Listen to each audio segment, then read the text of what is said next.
ವೆಂಕಟೇಶ್ ಅಂಕಲ್ಗೆ ಇದೇ ತರ ಜ್ವರ ಬಂದಿತ್ತು. ಅಯ್ಯೋ ಜ್ವರನೇ ತಾನೆ ಅಂತ ಮನೇಲಿದ್ದ ಟ್ಯಾಬ್ಲೆಟ್ ನುಂಗಿದ್ರು. ಆಮೇಲೆ ಕಾಲು ಕೈ ಬಿದ್ದು ಹೋಗಿ ಲಕ್ವ ಹೊಡೆದ್ ಬಿಡ್ತು. ಇನ್ನೊಂದ್ಸಲ ನನ್ ಕ್ಲಾಸ್ಮೇಟ್ ಸೋದರ ಮಾವನ್ ಮಗಂಗೂ ಇದೇ ತರ ಜ್ವರ ಬಂದಿತ್ತು. ಅವರು ಅಷ್ಟೇ ಚಿಕ್ಕ ಜ್ವರನೇ ಅಲ್ವಾ ಅಂತ ಬಿಟ್ಬಿಟ್ರು. ಆಮೇಲೆ 2 ಕಿಡ್ನಿನೂ ಗೊತ್ತಾ.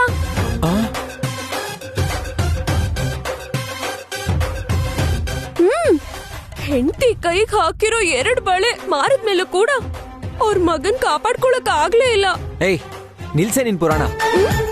ಅವ್ರಿಗೆ ನಡೆದಿದೆ ಅಂತ ಹೇಳ್ತಿದ್ಯಾ ಇಲ್ಲ ನನ್ಗೂ ಹಾಗೆ ಆಗುತ್ತೆ ಅಂತ ಭಯ ಪಡಿಸ್ತಿದ್ಯಾ? ಆದ್ರೂ ಈ ಟೈಮಲ್ಲಿ ಇಂಥದೆಲ್ಲ ಹೇಳಿ ಭಯ ಹುಟ್ಟಿಸ್ತಿಯಲ್ಲಮ್ಮ. ಹಾಗಲ್ಲ ಮಾವ, ಈ ಜ್ವರದಿಂದ ತಲೆ ತಿನ್ಬೇಡ. ನನ್ನ ಫ್ರೆಂಡ್ ಒಬ್ಬ ಡಾಕ್ಟರ್ ಇದ್ದಾನೆ, ಅವನಿಗೆ ಫೋನ್ ಮಾಡ್ತೀನಿ, ಚೆಕ್ ಮಾಡಿ ಮೆಡಿಸಿನ್ ಕೊಡ್ತಾನೆ, ಸರಿನಾ?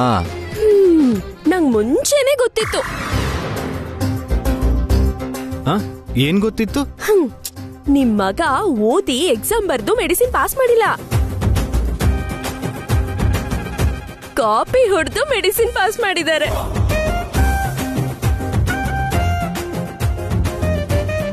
ಇಲ್ದಿದ್ರೆ ಇವರೇ ಡಾಕ್ಟರ್ ಆಗಿದ್ಕೊಂಡು ಬೇರೆ ಡಾಕ್ಟರ್ ಯಾಕೆ ಫೋನ್ ಮಾಡ್ತಾರೆ? ನನ್ ಕರ್ಮ.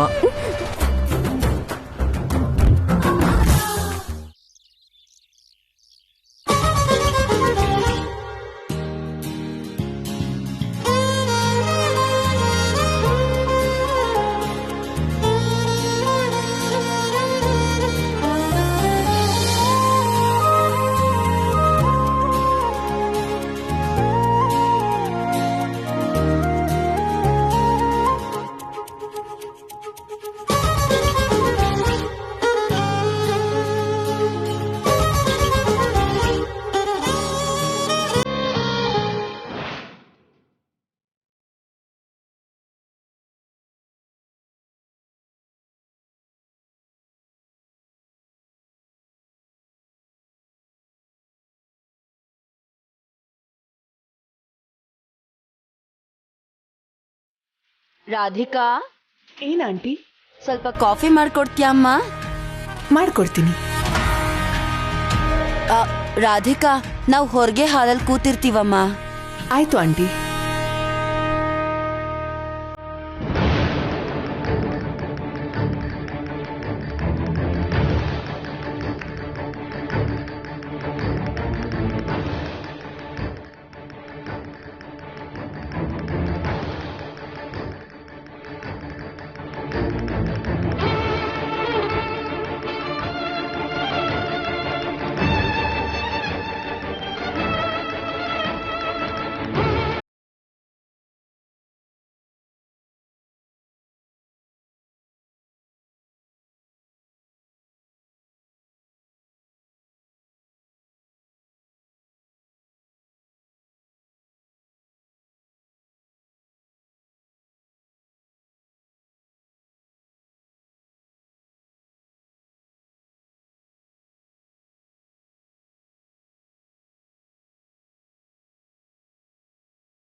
ರಾಧಿಕಾ,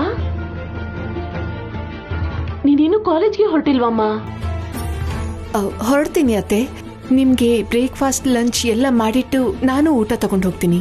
ನೀವಿಬ್ರು ಹೀಗೆ ಕಾಲ್ ಮೇಲೆ ಕಾಲ್ ಹಾಕೊಂಡು ಕಾಫಿ ಕುಡಿಯೋದ್ ಬಿಟ್ಟು ಅಡಿಗೆ ಮನೇಲಿ ಇವಳಿಗೆ ಸ್ವಲ್ಪ ಸಹಾಯ ಮಾಡ್ಬೋದಲ್ಲ.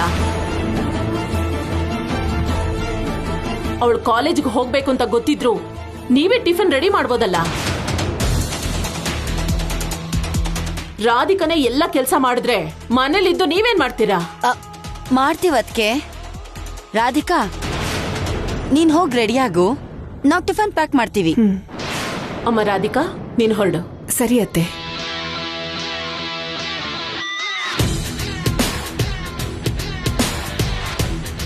ಹೋಗಿ ಹೋಗಿ ಅಡಿಗೆ ಕೆಲಸ ನೋಡಿ.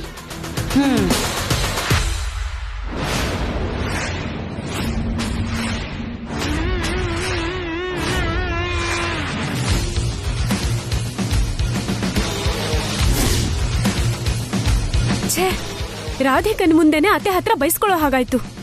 ಅವಳಿಗೆ ಟಿಫನ್ ಕಟ್ಟಿ ಕಾಲೇಜಿಗೆ ಕಳ್ಸೋದಲ್ಲ, ಚಟ್ಟ ಕಟ್ಟಿ ಮೇಲ್ ಕಳಿಸ್ಬೇಕು. ನೀನೇನೇ ಮಾಡಿದ್ರು ನಮ್ ತಲೆ ಮೇಲೆ ಬರುತ್ತೆ. ನಾನ್ ಯಾಕೆ ಅವಳನ್ನ ಸಾಯಿಸೋದಕ್ ಹೋಗ್ಲಮ್ಮ? ಮಾಡ್ಬೇಕಾಗಿರೋದನ್ನ ಮಾಡಿ ಸೈಲೆಂಟ್ ಆಗಿದ್ದು ರಾಧಿಕನ್ನ ಮೂಲೆ ಗುಂಪಾಗೋ ಹಾಗೆ ಮಾಡ್ತೀನಿ. ಏನ್ ಮಾಡ್ತೀಯೇ? ನೀನ್ ಹೋಗಿ ಅಡ್ಗೆ ಮಾಡು, ನಾನೇನ್ ಮಾಡ್ಬೇಕೋ ಅದನ್ನ ಮಾಡ್ತೀನಿ.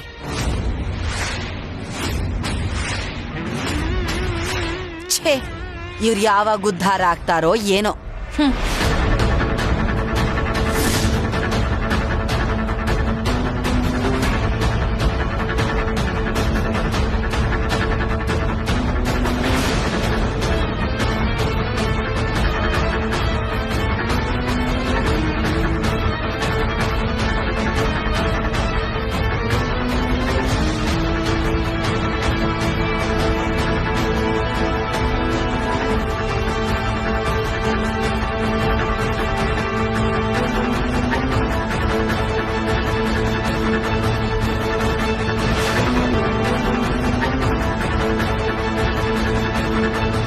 ರಾಧಿಕಾ, ಇವತ್ತಿಗೆ ನಿನ್ ಕತೆ ಫಿನಿಶ್.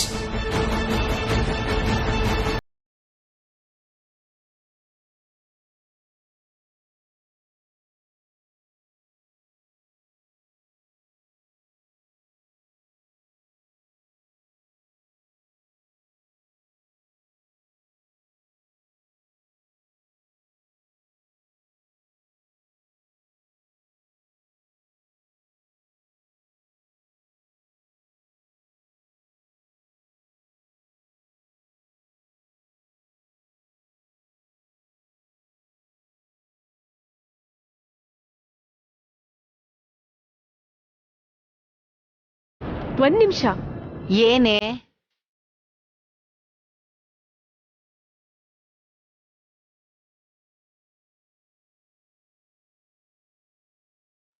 ಏನ್ ಮಾಡ್ತಿದ್ಯೆ? ಒಂದ್ ನಿಮಿಷ ಇರಮ್ಮ.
ರಾಧಿಕಾ ಈ ಕ್ಯಾರಿಯರ್ ಮುಟ್ಟಿದ ತಕ್ಷಣ ವಿಲ ವಿಲ ಅಂತ ಒದ್ದಾಡಿ ಬಿದ್ದು ಹೋಗ್ತಾಳೆ. ಒಳ್ಳೆ ಪ್ಲಾನೇ ಮಾಡಿದ್ಯಾ ಮಲ್ಲೇಶ್ವರಿ.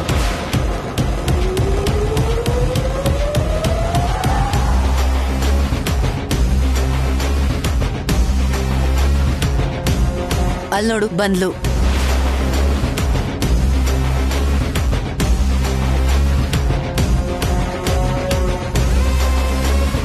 ನಡಿ.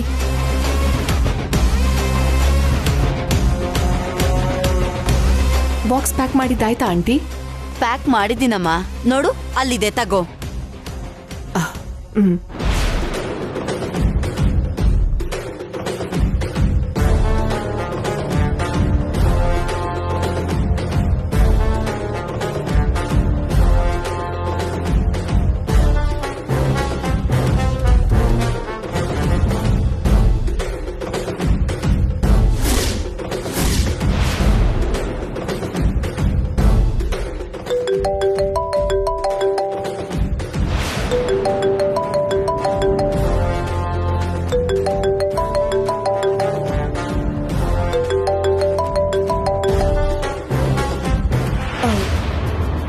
ಹೇಳು ಪ್ರಿಯಾ.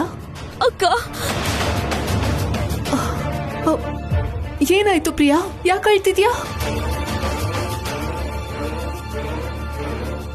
ಅಕ್ಕ, ಅದು ನಮ್ ಪತಿರಾಯರ್ಗೆ ಜ್ವರ ಬಂದಿದೆ ಅಕ್ಕ. ಜ್ವರ ಬಂದಿದೆ ಅಂತ ಯಾರಾದ್ರೂ ಅಳ್ತಾರಾ?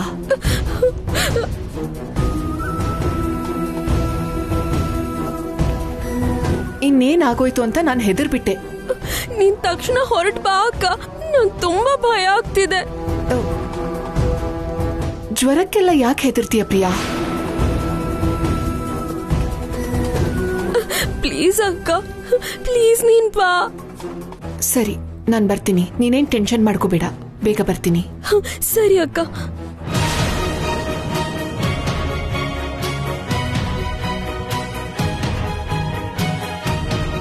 ಅತ್ತೆ, ಅಮರ್ ಅವ್ರಿಗೆ ಜ್ವರ ಬಂದಿದೆ ಅಂತ ಪ್ರಿಯಾ ಹೆದರ್ಕೊಂಡಿದ್ದಾಳೆ. ಅಲ್ಲಿಗೆ ಹೋಗಿ ಬರ್ತೀನಿ. ಸರಿನಮ್ಮ, ಹೋಗ್ಬಾ.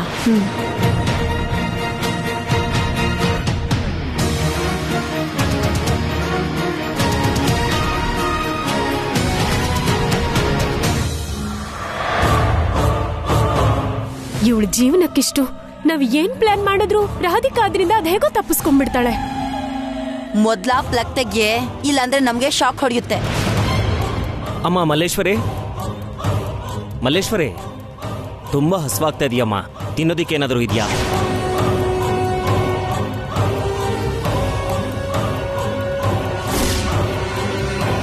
ಓ, ಬಾಕ್ಸ್ ಅಲ್ಲಿದ್ಯಾ? ಅಪ್ಪ,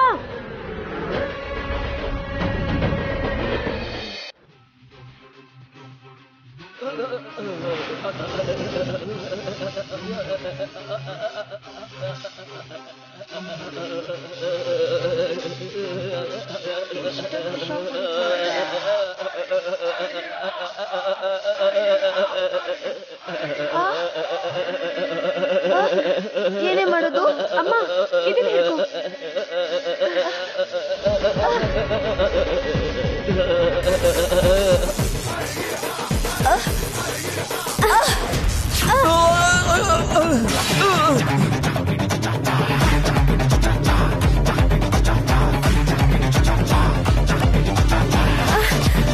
ಅಪ್ಪ, ಏನಂದ್ರೆ? ಏನಂದ್ರೆ? ಅಪ್ಪ, ಏನಂದ್ರೆ? ಅಪ್ಪ,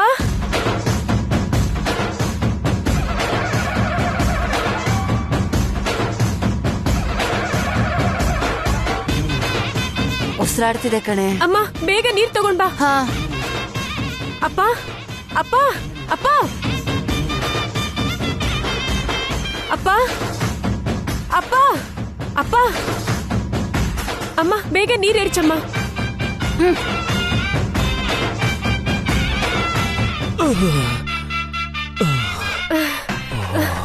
ಅಪ್ಪ, ಏನೇ ಅದು ಹಂಗ್ ಕೊಡಿತು? ಏನಯ್ಯ, ಏನಾದ್ರೂ ಹೇಳೋದ್ ಕೇಳಕ್ ತಾಳ್ಮೆ ಇಲ್ವಾ? ರಾಧಿಕಂಗ್ ಹೊಡಿಲಿ ಅಂತಾನೆ ನಾವೇ ಆ ಕ್ಯಾರಿಯರ್ಗೆ ಕರೆಂಟ್ ಶಾಕ್ ಇಟ್ಟಿದ್ವಿ. ಅಯ್ಯೋ, ನಿಮ್ ಮನೆ ಕಾಯೋಗ, ನಿಮ್ ಪ್ಲಾನ್ಗಳೆಲ್ಲ ನನ್ ಪ್ರಾಣನೇ ತೆಗಿಯೋ ಹಾಗಿದೆ. ಸ್ವಲ್ಪ ನೋಡ್ಕೊಂಡ್ ಮಾಡಿ.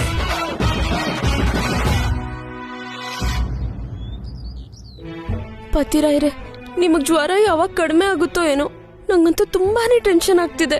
ಅಯ್ಯೋ ಪ್ರಿಯಾ, ಮಾಮೂಲಿ ಜ್ವರಕ್ಕೆ ಯಾಕಮ್ಮ ಇಷ್ಟು ಓವರ್ ಆಕ್ಟಿಂಗ್ ಮಾಡ್ತಿದ್ಯಾ?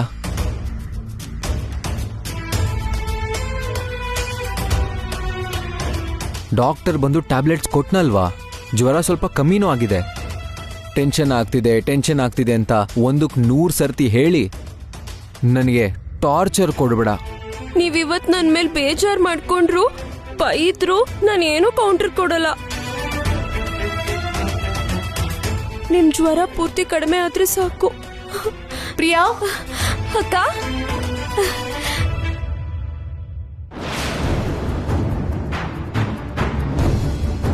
ಬಾ ಅಕ್ಕ. ಅಕ್ಕ, ಬೇಗ ಇವರಿಗೆ 5 ಇಂಜೆಕ್ಷನ್ 10 ಮಾತ್ರೆ ಕೊಡಕ್ಕ. ಜ್ವರಕ್ಕೆ ಇದೆಲ್ಲ ಯಾಕಮ್ಮ? ನಿಮಗ್ ಗೊತ್ತಿಲ್ಲ ಮಾವ, ನೀವ್ ಸುಮ್ನಿರಿ. ಅಕ್ಕ ನೀನಿರು. ಅಕ್ಕ ನೀಲ್ ಬಾ ಅಕ್ಕ, ಕೂತ್ಕೋ ಕೂತ್ಕೋ. ಚೆಕ್ ಮಾಡು. ಪ್ರಿಯಾ, ಅಕ್ಕ, ನೀನ್ ಗಾಬರಿ ಕೂತ್ಕೋ ಆಗ್ಬೇಡ. ಅಕ್ಕ, ಒಂದ್ ನಿಮಿಷ ಕೂತ್ಕೋ. ಚೆಕ್ ಮಾಡು ಅಕ್ಕ. ನೀನ್ ಗಾಬರಿ ಆಗ್ಬೇಡ. ಬೇಗ ಚೆಕ್ ಮಾಡು. ತಡಿ. ಓಹೋ, ನಂಗೆ ಜ್ವರ ಬಂದಿದೆ ಅಂತ ಪ್ರಿಯಾನೇ ರಾಧಿಕಾಗ್ ಫೋನ್ ಮಾಡಿ ಕರೆದಿದ್ದಾಳೆ ಅಂತ ಆಯ್ತು.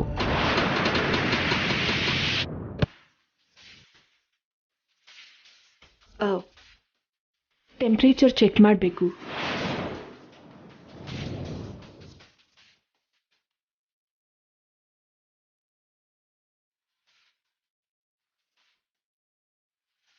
ನಮ್ ಯಜಮಾನ್ರಿಗೆ ಜ್ವರ ಕಡಿಮೆ ಆಗೋವರೆಗೂ ನೀನ್ ಇಲ್ಲೇ ಇರಕ್ಕ. ನಂಗೆ ಸ್ವಲ್ಪ ಧೈರ್ಯ ಇರುತ್ತೆ. ಆಯ್ತು.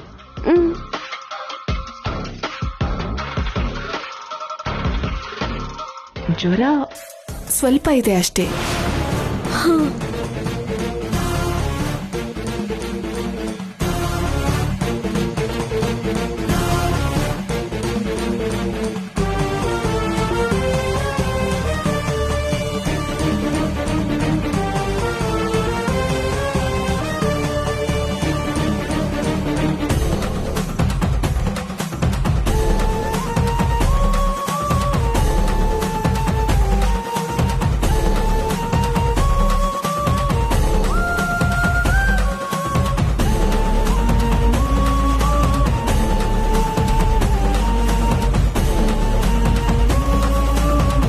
ಹೇಗಿದ್ರು ಬಂದಿದೆಯಲ್ಲ, ನಿನ್ ಕಣ್ ಮುಂದೆನೆ ನಿನ್ ತಂಗಿಗೆ ಹೇಗೆ ಟಾರ್ಚರ್ ಕೊಡ್ತೀನಿ ಅಂತ ನೋಡ್ತಾ ಇರು.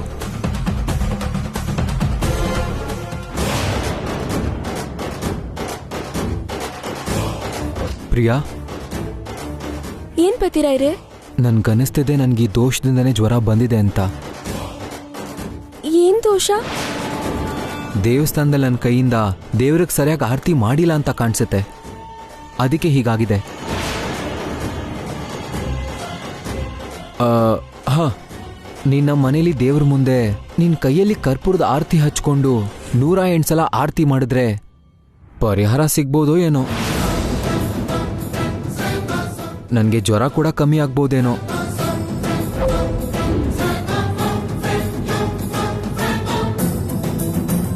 ಓಹ್, ನಿಮಗ್ ಜ್ವರ ಕಡಿಮೆ ಆಗುತ್ತೆ ಅಂದ್ರೆ ಈಗ್ಲೇ ಆ ಕೆಲಸ ಮಾಡ್ತೀನಿ ನಾನು. 100 ಸಲ ಕೈಯಲ್ಲಿ ಆರತಿ ಎತ್ತಿದ್ರೆ ಕೈ ಸುಡುತ್ತೆ ಅದ್ಗೆ. ಮೆಡಿಸಿನ್ ಓದ್ಕೊಂಡು ನೀವೇನ್ ಅಮರವ್ರೆ? ಆರತಿ ಮಾಡಿದ್ರೆ ಜ್ವರ ಹೇಗೆ ಕಡಿಮೆ ಆಗತ್ತೆ? ಏನೋ ರಾಧಿಕಾ ಅವ್ರೆ, ನನ್ನ ನಂಬಿಕೆ ನಂದು. ಅವ್ರ ನಂಬಿಕೆನ ಯಾಕಕ್ಕ ನಿರ್ಲಕ್ಷ್ಯ ಮಾಡೋದು? ಆರ್ತಿನಿ ತಾನೆ, ಮಾಡಿದ್ರಾಯ್ತು. ಪ್ರಿಯಾ, ಪ್ರಿಯಾ,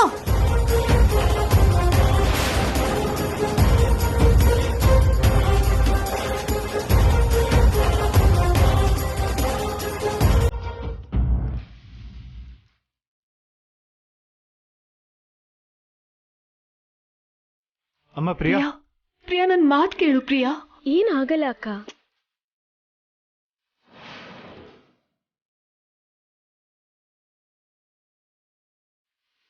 ಮಾವ, ನೀವಾದ್ರೂ ಸ್ವಲ್ಪ ಹೇಳಿ. ಅಮ್ಮ ಪ್ರಿಯಾ, ಬೇಡಮ್ಮ. ಪರವಾಗಿಲ್ಲ ಮಾವ, ಅವ್ರು ಹುಷಾರಾದ್ರೆ ಸಾಕು.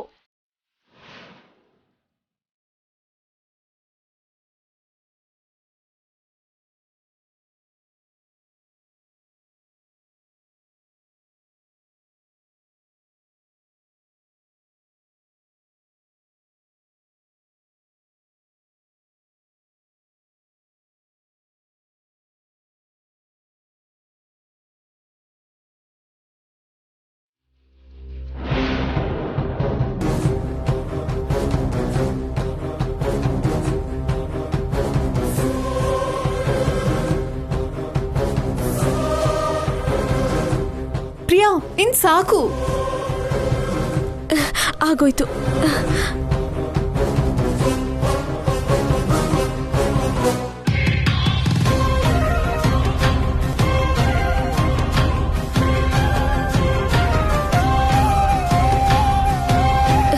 ನಡೀರಿ ಹೋಗೋಣ.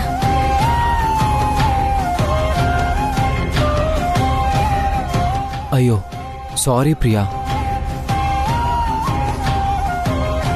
ನಾನು ಹೇಳ್ದೆ ಅಂತ ನೀನು ಆರತಿ ಮಾಡಿದ್ದಕ್ಕೆ ನಿನ್ ಕೈ ಸುಟ್ಟಿರ್ಬೇಕು. ನನಗೆ ತುಂಬಾ ಬೇಜಾರಾಗ್ತಿದೆ. ನಿಮಗ್ ನಾನಂದ್ರೆ ಎಷ್ಟಿಷ್ಟ ಅಂತ ನಂಗೆ ಗೊತ್ತು ಬತ್ತೀರಾಯ್ರೆ. ನೀವು ಬೇಜಾರ್ ಮಾಡ್ಕೋತೀರಾ ಅಂತಾನೆ. ಆದ್ರೆ ನನ್ ಕೈ ಏನ್ ಸುಟ್ಟಿಲ್ಲ.